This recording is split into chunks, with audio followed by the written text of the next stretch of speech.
Welcome to Franchise Marketing Radio, brought to you by SEO SAMBA. Comprehensive high-performing marketing solutions for mature and emerging franchise brands. To supercharge your franchise marketing, go to SEOSamba.com. That's SEOSAMBA.com. Welcome to Franchise Marketing Radio. Stone Payton Lee Cantor here with you this morning.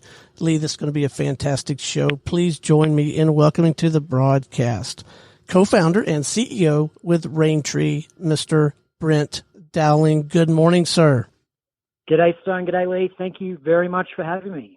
Well, Brent, thank you for being part of the show. Before we get too far into things, tell us about Raintree, just high level. How are you serving folks? Yeah, Raintree is a full-service franchise development organization. So essentially, we partner with a brand to handle all aspects of the franchise growth, from content and design through to franchise lead generation and, of course, franchise sales.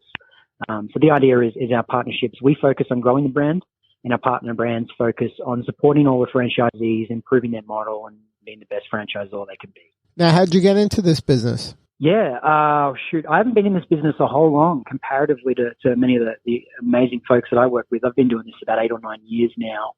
I was a competitive snowboarder, and that's what brought me from Australia to Colorado.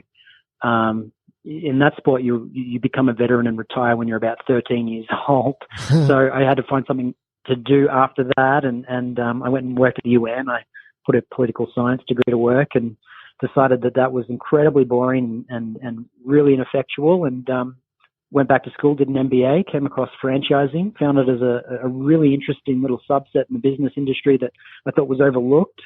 I took the first job I could find in the franchising segment in Boulder in 2011, and I've been selling and marketing franchises ever since.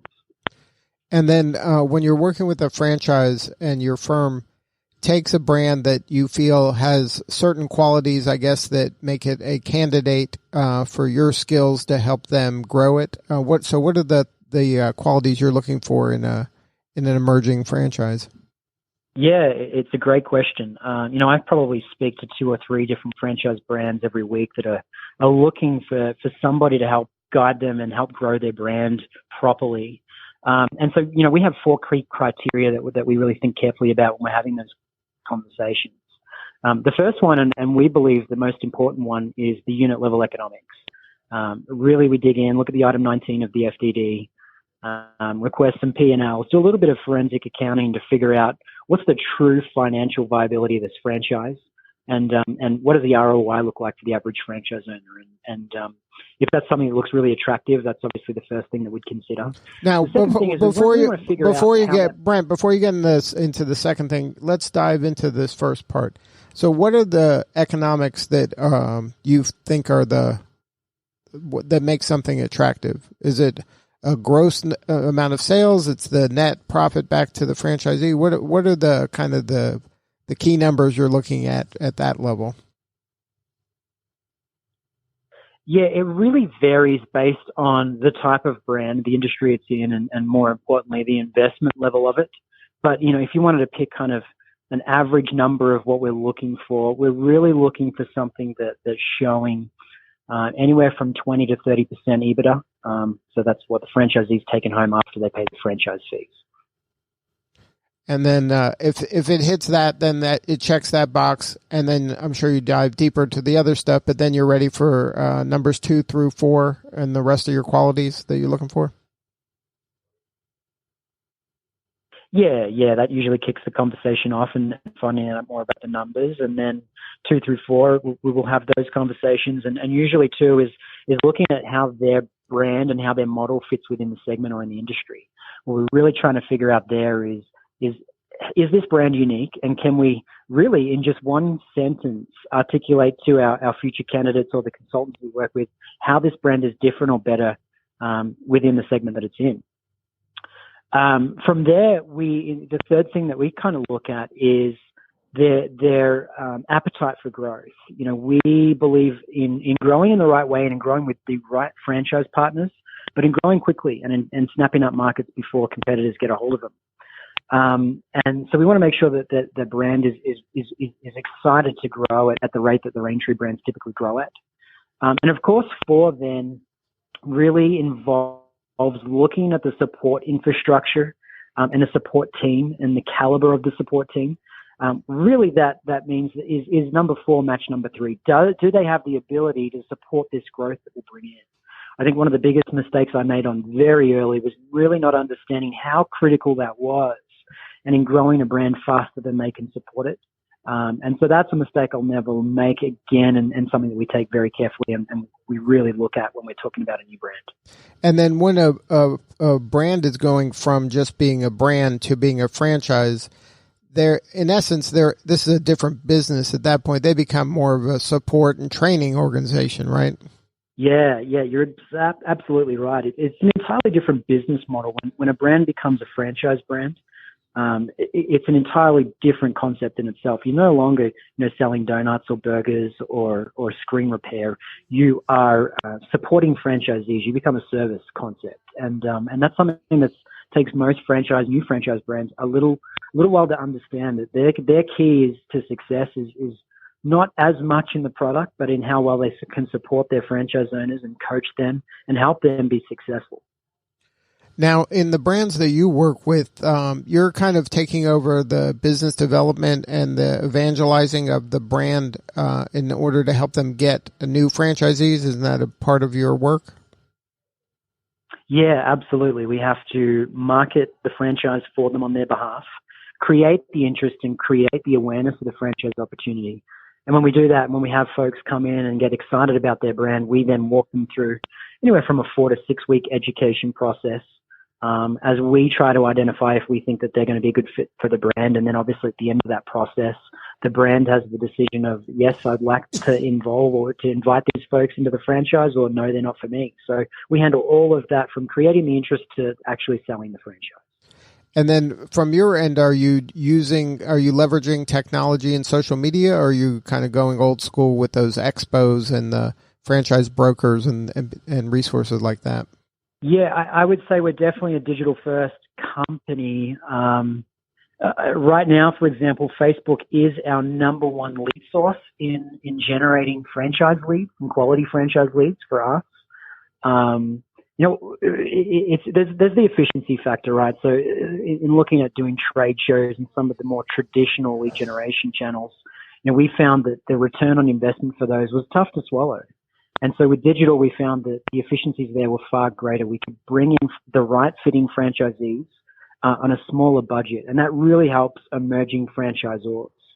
So yeah, we spend a good deal of time right now on social media, on advertising on Facebook, LinkedIn, Instagram, and it's proving quite fruitful for us.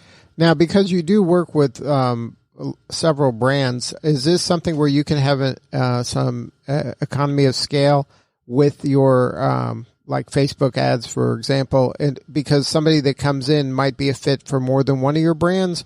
Or is this segmented so tightly that if a person is interested in burgers, they're not necessarily going to be interested in, yogurt? Yeah, it's a great question. We have some sharing there, some efficiencies. For example, we have 3 pet industry brands. And they're all very different investment levels, and they're all a very different type of ideal owner. One of them, for example, we're looking for someone that's going to be in the store, working the concept every day, have great customer service skills. The other concept is semi-absentee, where the owners can keep their jobs and hire a manager and manage the business only. And so what that means is when we get a lead that inquires about, say, being in the store every day and they want to do that, but it's a semi-absentee model, we can kind of steer them towards the other brand in a similar industry. So we have a little bit of that as an advantage to having a number of brands here at Raintree, and it's an opt-in program for the brands to choose to get involved in or not. Now, when you kind of made the switch from, in your career, competitive snowboarder to, working in the UN, to then working for a franchise, and now kind of being the business development for other franchisors, what do you still get that rush? Is there the competitive juices still flowing when when people are signing up, or does it still kind of feed that side of your personality?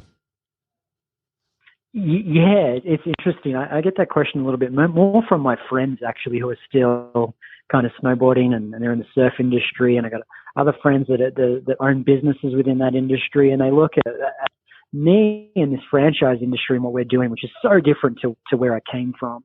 And they ask that question, and I absolutely get a yes. And I think it's just in the way that you run a business. And I think this is true for any entrepreneur, that you've got that ability and a risk-taking part of your DNA that'll never go away no matter what you do. And I think that's part of how we've differentiated ourselves a little bit at Raintree is we've avoided just doing the exact same things that every franchise brand is doing. Sure, we're on portal. Sure, we work with franchise consultants. We love them. Sure, we do a lot of the traditional things that most brands are doing to generate and to advertise their franchise. But we also do a lot, and we try a lot. And for example, last year we really had a concept for a franchise CRM that wasn't really available, but we thought the idea of it would really help. So we put $250,000 into a franchise CRM year to date, and that's a huge risk. And luckily we're seeing that come back, and we're seeing some incredible increases in the conversion rates based on what we built there. But just little examples like that in terms of trying things that other brands or other concepts haven't done that are scary. That I think is the same concept as snowboarding of going over a big jump and not knowing if you're going to land on your feet or not. It's exactly the same in this industry, and I believe for any entrepreneur. Now, if you were advising an emerging brand that maybe is not ready for you yet, but want to put things in place so that they would be ready for you, what are some of the things they could be doing to strengthen their brand in their local market to show that it is kind of replicable in other markets? Is there some advice you can give that emerging brand to help them get to the next level so they can be ready for you? Yeah, absolutely. I think there's a lot you can do organically. I think even as simply as reaching out to your own network as a founder and saying, hey, we went to school together, we used to play ball together, whatever it is, and I've now got this franchise concept, and I've done really well with it, and I'm thinking that this might be a fit for you. We see good founders do that at that grassroots level to get those first 2, 3, 4 off the ground in different markets around the country without having to spend any money on lead generation. So utilizing that existing network to get the first few open and really going slow with those first few, making sure that you're learning how to be a franchisor in that time without growing too fast to where you can't service those 3 or 4 key people. So yeah, we really think that there's a way to do this where you can prove out replication with people that you trust without having to put a great deal of money into finding those folks. And once you've done that and you've serviced them properly and you've helped them achieve some success in that new market, and have those stories to tell, that's when someone like Raintree or any of the other really reputable franchise development companies can come in and really help you expedite that growth and find even more markets at a faster pace. So if somebody has got a brand, maybe it was a mom and pop, then they were able to kind of go to friends and family around the country, replicate it 2 to 3 times and show kind of a 20 to 30% EBITDA, then you think then they're ready to take it to the next level and put, an engine behind it that can really grow and scale the business? Yeah. And loosely, those numbers, again, very average there based on what the investment is and what the actual volume of sales is. It could be lower EBITDA if it's a really high volume of sales. But for a good average, yeah, I think that's a great number to shoot for, and that's a good number of proven concepts to have under your belt before you really start to look at faster growth. Now, if somebody was in that range and they were at that level and they wanted to have more substantive conversation with you and learn about your firm, is there a website? Yeah, we have a website. It's raintreesales.com, and we've got a good amount of information there. And there's some interviews with some of our partners. That's what we really believe is the most important part. Just like selling a franchise, when the prospective franchise buyer gets to speak with the franchisees, we believe that the most important thing is for you just to speak with the brands that we've worked with and we've grown and we've had success with or not, and learn from those and see if it's a fit. So on that website, there's a bunch of video interviews with some of those folks, and that'll give people a really good understanding of what we're about, how we go about growing brands, and if they think there might be a good culture fit there or not. Good stuff, Brent. Well, thank you so much for sharing your story today. Yeah, I really appreciate it, Lee Stone. Thank you so much. All right, this is Lee Cantor for Stone Payton. We will see you all next time on Franchise Marketing Radio.